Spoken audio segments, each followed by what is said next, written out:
The SABC, that's the South African Broadcasting Corporation, is reported to be in an extreme financial distress. According to weekend reports, SABC CFO Yolande van Biljon says the worst-case scenario would see the SABC suffer the same fate as the South African Post Office, which is now in provisional liquidation. The SABC could be forced to apply for business rescue, as it's set to announce a loss of more than R1 billion for the financial year ended March 2023. The SABC is reportedly saying that its financial challenges are due to load shedding, the current economic downturn, and the analogue switch-off. What happens now?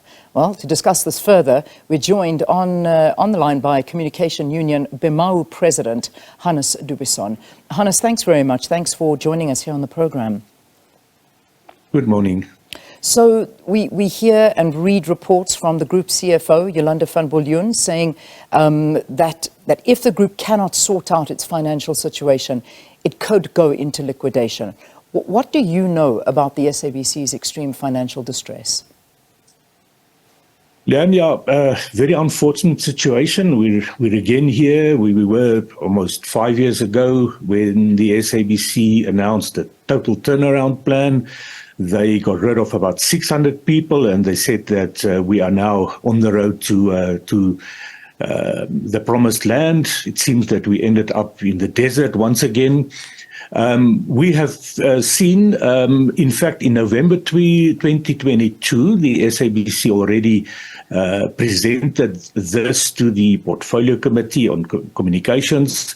They informed the Portfolio Committee that they, at that point in time, had a de-risked net loss of 680 million versus a 64 million rand budgeted profit. So, and that the overall revenue was below budget by 1 billion rand. That is about 27%. So the issue around that is that it's not news for us. It is it's well known since November 2022, and of course we expected the board then to do something about it, which they didn't do. Yeah, and the biggest problem here is, you know, we saw, this is not the first time, as you mentioned, that this has been happening at the public broadcaster. I mean, you know, when we look back at July 2018, when everybody came in and said they're going to be changing things, I mean, we were already sitting at a loss of about 2 billion or thereabouts. Now, the situation, not much better at all.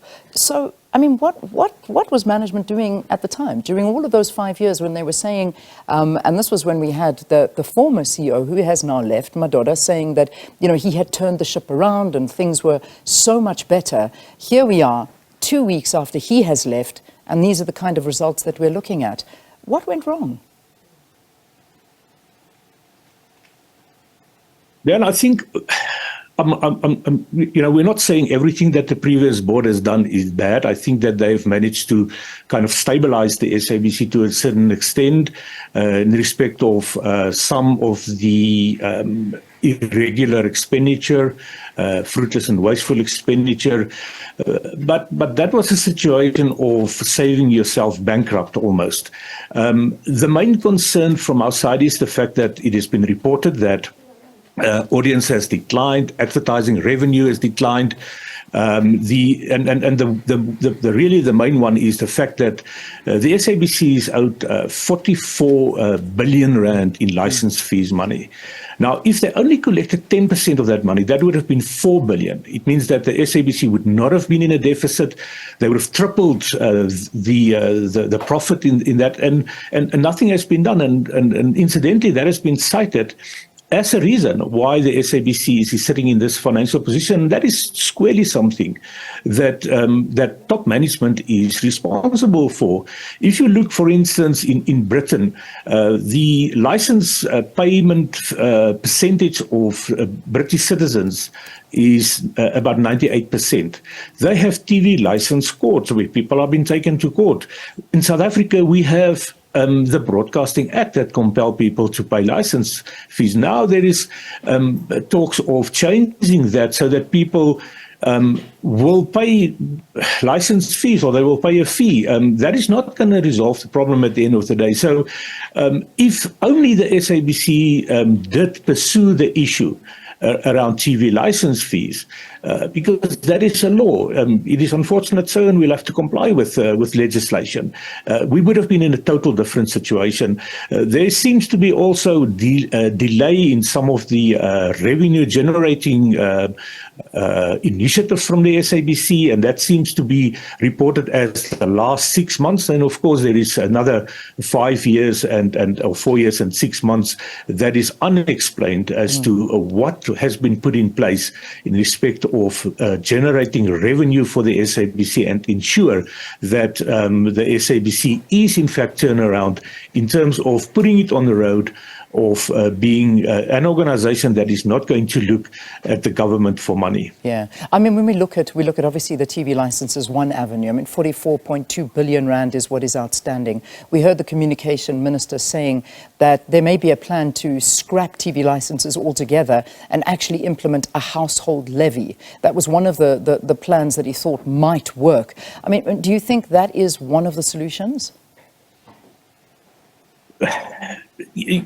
I think it's a situation where we are going to be taxed to death at the end of the day, and I'm quite surprised that there is not an outcry from organizations that is watching the tax situation in our country, where we are only going to be taxed. You don't have a choice.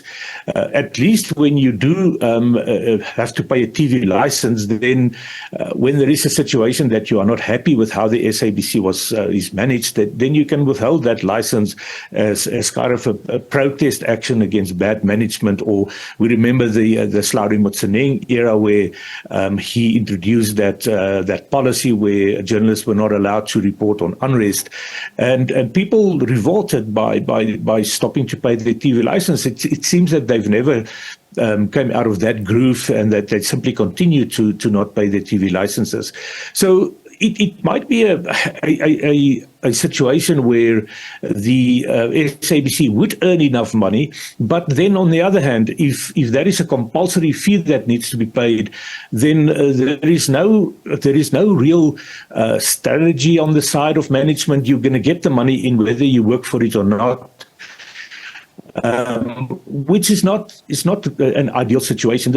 Going back to the BBC, they are producing programs that has been of the highest quality in the world, and they are a public service broadcaster. Because they have public money, they have license fees to produce those programs, they can do it. The SABC is not in that situation. And what we're looking for here is we are looking for people with broadcasting experience. Now, we are fortunate that we have quite a lot of them that's currently sitting on the board, but in management, we do not really, and I'm talking about top management, we do not have that luxury at this point in time. And I think there should be better oversight from the side of Parliament to the board to senior managers and top management, and there should be accountability. These things should be monitored. If in November 2022, this has been brought to the attention of the Portfolio Committee, then there should have been action taken, not when a newspaper now reports this in the media and say the SABC might follow the same route as the post office and being placed in provisional liquidation. The only people that's going to score in this process, I mean, let's also take it's going to be the business rescuers. Indeed, and the staff that are working at the SABC, once again, are going to be the victims of this. We've already seen a retrenchment process taking place, which did not work. I mean, that we now know the SABC is not in any better situation. How much blame can also be placed on the president? And I ask this because we were sitting without an accounting authority for 6 months. There was no board that was in place here at the SABC for 6 months. People were asking why? Why has this not been signed off on? What is the delay? What is going on? Who knows what was going on at that time? How much is that to blame as well? And we can blame load shedding, which I see is one of the reasons that's been given from the CFO, but not having a board, surely that has also got something to do with it. Surely that would have an effect, but I mean there should have been plans in place for the SABC to be executed. That should have been put in place by the previous board, and that would have covered the period of a new board. As a board, you don't approve plans that is only 5 years for the term that you're there.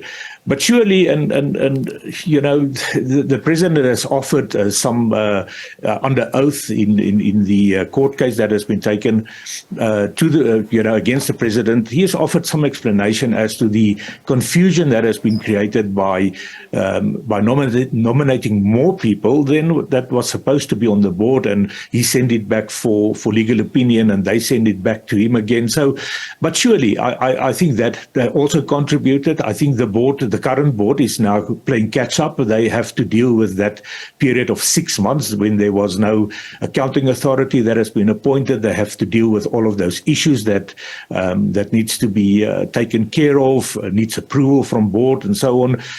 So most definitely that would have. But then there's another 4 years and 6 months that there was a board that was for 5 years a board in place, but it is only for 6 months now that we don't have a board. So it wouldn't have an effect of 1 billion rand deficit. No, this was going, and of course, I mean, there's all talk about irregular expenditure and the issue of all that money for Qatar. That was where, of course, the World Cup, the FIFA World Cup was hosted there, and all that money that was gone there. And it's the expenditure that is a very, very big problem that is not accounted for. But let's get down to the reality now. With all of these developments, what does this mean? Because there's been warnings about this day zero, SABC fast approaching day zero, where the reality is that staff will no longer be paid. And that's what this is all about. And this was one of the reasons that the SABC got a 3.2 billion rand bailout from the government in 2019.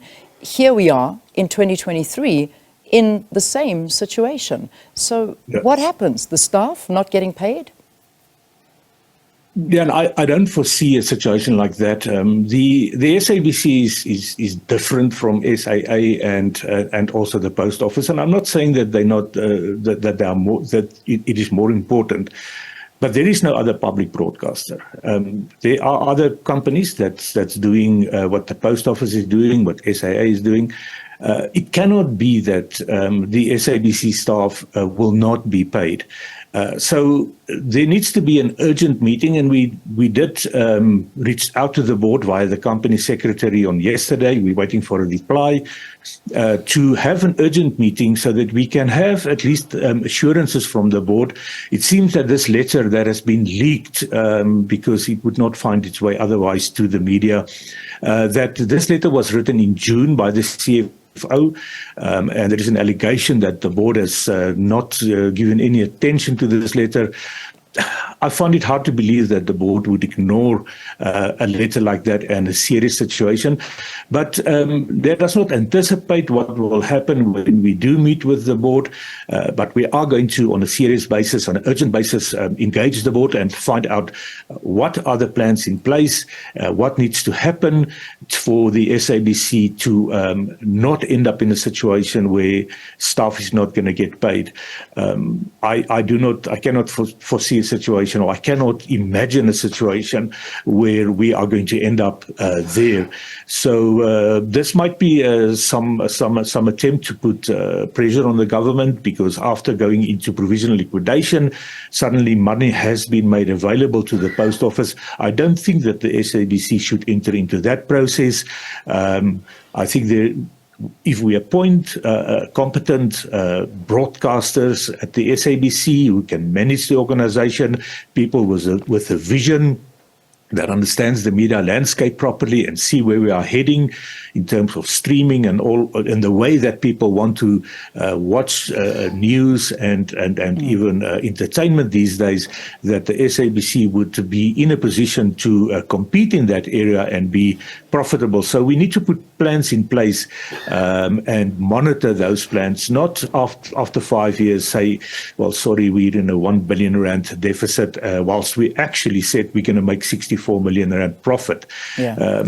So, it's just going to kill the SABC completely. Indeed, and that is the big problem. We know that the current board is very much so aware of it. And Hannes, literally in one answer, are you aware that the board has discussed this? I know that this is something that they are aware of. Have there been discussions? Is there a way forward to what to do? I'm not aware of any discussions. We've not informed about that, and this is what we want to find out from them today. All right. Hannes du Buisson, BEMAWU president, speaking about the SABC once again tethering on the brink of financial collapse.